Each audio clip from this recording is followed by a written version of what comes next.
19-20-ci əsr. Birinci Almaniya tarixinə baxdığımızda biz 17-ci əsrdən baxırıq, Vestfaliya konferansından baxırıq. 17-ci əsrdə biz dedik ki, Vestfaliya konferansında Almaniya siyasi cəhətdən pərakəndə halında olacaqdı. Elə o pərakəndəlik bu pərakəndəlik idi, fərqi yoxdur.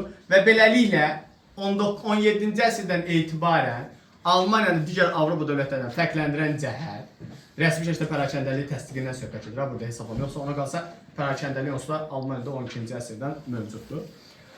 Rəsmi şəkildə 17-ci əsrdən başlayan pərakəndəlik 19-cu əsrdə Almaniyanı digər Avropa dövlətlərindən fərqləndirən xüsusiyyət edir.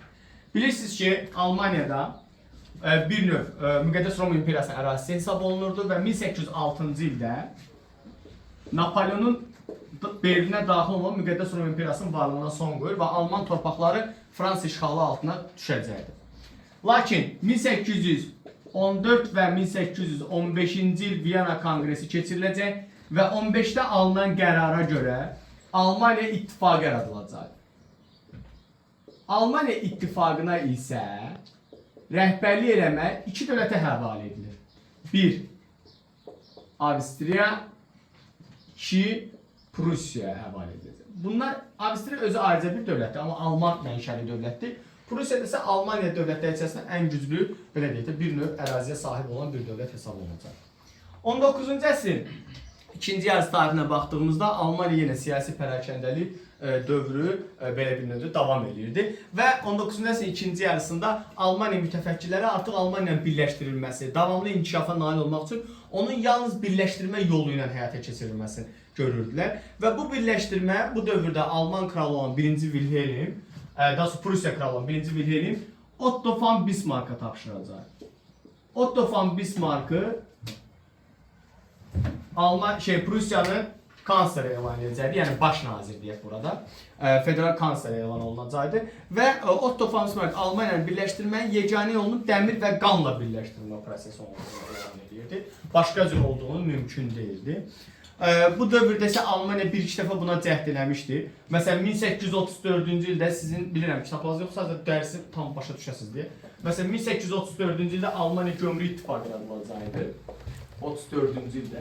1848-49 Almaniya Burju İnqilabında istədilər Almaniya birləşsinlər, amma bu da alınmayacaqdı. Yəni Prusiya istəyirdi ki, burada fürsətdən istifadə etsin, Almaniya birləşdirsin, amma Almaniya birləşdirə bilməyəcəkdi.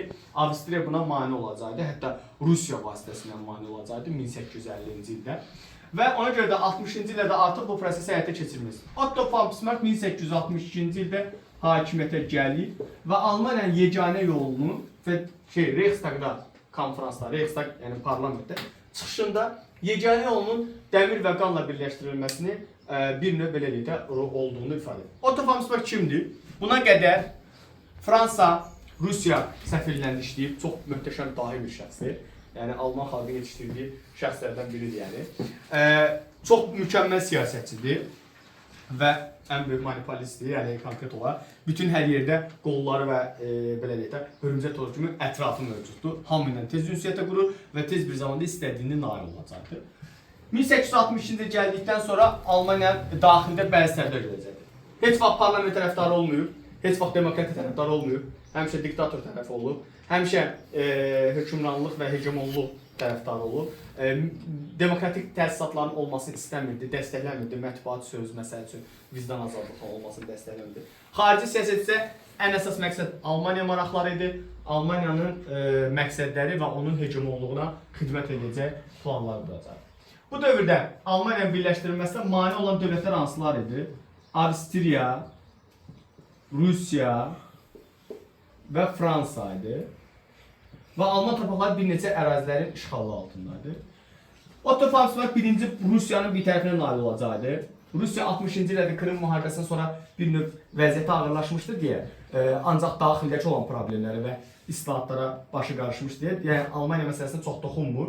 Həm də o dövrdə Fransa ilə də arası yaxşı deyil idi, bilirsiniz də Krım müharibəsində. Ona görə də Rusiya maksimum dərəcədə Almaniyana işi olmayacaqdı və bitərdi. Bundan sonra Otto von Bismarck Avstriya ilə birləşərək Schleswig və Holstein uğrunda Danimarka ilə müharibə aparacaq. Bu proses 1864-cü ildə olacaq. 1864-də Danimarka ilə müharibə aparır və müharibədə qələbə qazanırlar. Avstriya ilə birlikdə Şlezvig-Holşteyni ələ keçirəcək. Lakin keçmiş müttəfiqlər Avstriya və Prussiya əslində müttəfiq deyil, düşmən də sadəcə burada müttəfiq olmuşlar. Bu Şlezvig-Holşteyn uğrunda münasibətlərdə gərginləşmə olacaq. Amma gərginləşmənin əsas səbəbi Alman dövlətləri içərisində Prussiyanın nüfuzunun güclənməsi və Prussiyanın bir növ belə deyək də Almaniya ilə birləşdirmə yolunda bir növ belə deyək, öhdəliyi özlərinə götürülməsidir. Və Avstriyanın bu xoşuna gəlməyəcək. Bu vaxt Otto von Bismarck Avstriya ilə müharibəyə hazırlaşdığı bir ərəfədə Fransa 3-cü Napoleonun bitəfinə nail olacaq. 3-cü Napoleon niyə buna icazə verir? Düşünürdü ki, Avstriya ilə Prussiya müharibəsi uzun müddət çəkəcək və bu dövlətlər bir-birlərinə müharibə yapıb zəifləyəcək. Bu da asanlıqla Alman torpaqlarını işğal edəcək. Amma gözləmədiyi Otto von Bismarck'ın hərbi islahat nəticəsində güclü bir ordunun olmasıdır. Qısa müddət ərzində 1866-cı ildə Avstriya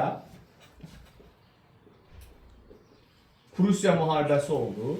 Buna Almaniya müharibəsi də deyilir. 40 günlük müharibəsi də deyilir və bu tipli müharibələr deyilir. Yaxud da 7 həftəlik bir müharibə adlandırılır. Yəni bu tipli bir terminləri var bu müharibənin. Və bu müharibədə 66-da Sadova döyüşü olur. Prussiya qələbə qazanır, Avstriya məğlub olur. Və 66-cı ildə Viyana müqaviləsinə görə, bağlanan müqaviləyə görə Avstriya Alman torpaqlarının Prussiya rəhbərliyi altında birləşdirilməsinə razılıq verir və Almaniya məsələsində artıq Avstriya geri addım atacaq.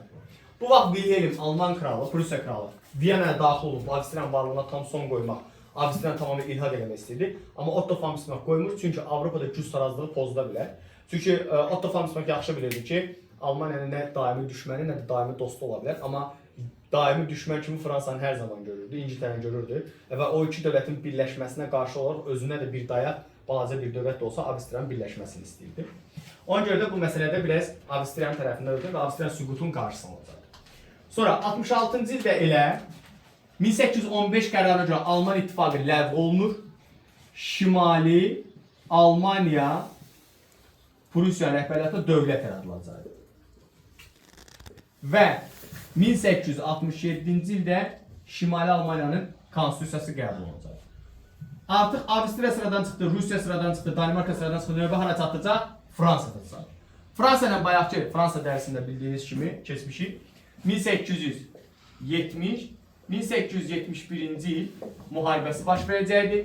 70-də Sedan döyüşü olur. Çox mükəmməl bir taktika ilə Otto von Bismarck 3-cü Napoleon əsir tutacaqdı və 71-də isə yanvar ayında Versal sarayında 1-ci Wilhelm özünü Alman imperatoru elan edir. İmperator tutulan Alman sıralaması içərisində Wilhelm'i götürürsünüz. İmperator Almaniyanın birləşdirilməsinin başa çatdığını elan edir. Həmçinin Elzasla Trencanı verir kimə? Almaniyaya, Fransa 5 milyard frankda təzminat ödəyəcəkdir. Almaniya bilirsiniz, Fransanın təzminat ödəməsi 1814-15 Viyana konqresindən Versal müqaviləsinə oxşayacaqdır. Sonraki müqavilənin isə 71-də Fransanın yeni hökumətindən Frankfurt-Main müqaviləsi bir növ təsdiqi sayılır bu, eyni şeydir, fərq eləmir yəni. Frankfurt-Main'da yenidən bu müqavilənin təsdiqi üçün müqavilə imzalanacaq və müqavilə tamamilə təsdiqlənəcək. 19-cu əsrin ikinci yarısında beləliklə Almaniyanın birləşdirilməsi tamamilə başa çatdırılacaq və Avropada yeni bir güc olan Almaniya dövləti yaranacaq. 20-ci əsrin əvvəllərinə baxdığımızda Almaniya dövləti artıq çox güclü bir dövlət idi. 19-cu əsr belə xarici siyasətində bir də buna bir şey toxunaq. 1879-1882 aralığında Almaniya, İtaliya və Avstriya, Macaristan dövlətləri birləşərək Üçlər İttifaqını yaradacaq.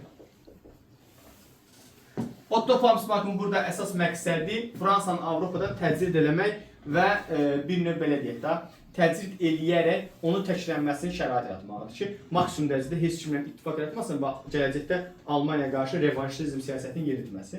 İndi gələcək dərslərimizdə beynəlxalq münasibətlərində bunu keçəcəyik geniş şəkildə bu məsələni. Və 19-cu əsrin sonlarında Otto von Bismarck istefa verəndən sonra Almaniyanın imperializm siyasəti daha da güclənəcəkdir. Müstəmləkə müharibəsinə gec qaldığı üçün Afrikada və Asiyada geniş mülklər ələ keçirməyə başlayacaqdır. Bu isə təbii ki, İngiltərənin xoşuna gəlməyəcəkdir. 20-ci əsrin əvvəllərində Almaniyanın imperializm siyasəti daha da güşə gələcəkdi. Osmanlıda nüfuzun artması İngiltərənin çox xoşuna gəlmir yenə. Hətta Osmanlıya maliyyə yardımlarının ayrılması Almaniya tərəfindən ingilisləri xoşuna gəlmir. Bilirsiniz, buna görə də İngiltərə Antantanı yaradacaqdı, yəni Fransaya yaxınlaşacaqdı.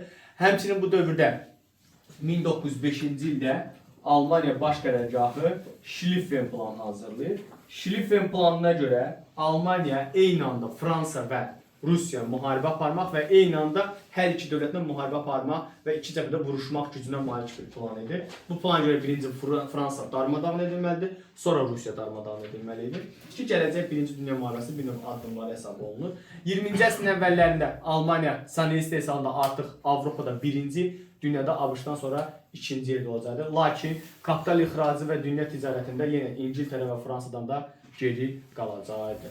Bu da sizin Almaniya dərsiniz.